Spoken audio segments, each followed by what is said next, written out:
સુરતના ઓલપાડ તાલુકામાં ડાંગરના ખરીફ પાકની મોટા પાયે ખેતી કરવામાં આવતી હોય છે। ચાલુ વર્ષે 19 હેક્ટરમાં ડાંગર વાવણી થતા ઓક્ટોબર માસના પહેલા અઠવાડિયામાં ખેડૂતો ખેતરમાં તૈયાર થયેલા ડાંગરના પાકની કાપણી કરી સહકારી મંડળીમાં નાખતા હોય છે।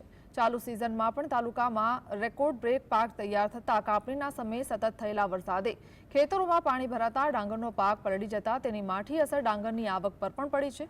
ઓલપાડ તાલુકાની વિવિધ સહકારી મંડળીઓમાં ગત વર્ષે 6 નવેમ્બર સુધીમાં કુલ 3.50 લાખથી વધુ ડાંગરની આવક થઈ છે, પરંતુ આ વર્ષે માત્ર 2 લાખ ગુણ ડાંગર જ આવ્યું છે।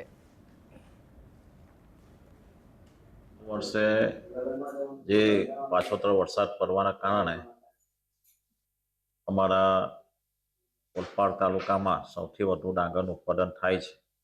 ચાલુ વખતે પાછોતરા વરસાદના કારણે ઉત્પાદન પર ઘણી મોટી અસર થઈ છે। સાથે સાથે કાંઠાના વિસ્તારના ગામોમાં કેટલાક ખેતરોમાં રોગનો પણ ઉપદ્રવ થવાના કારણે પણ ઉત્પાદન ઘટવા પામ્યું છે। ગત વર્ષે અમારી સંસ્થામાં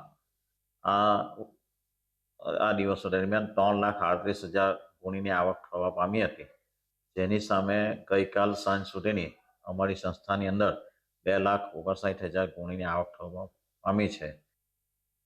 મેં 27 વીઘામાં ડાંગર બનાવ્યું હતું, પણ અતિ વરસાદના કારણે ટોટલી ડાંગર પીલાઈ ગયું છે। જે 70 થી 80 વીઘે ઉત્પાદન હતું તેની જગ્યાએ 20 થી 25 થી 30 મણ જેટલું આવ્યું છે।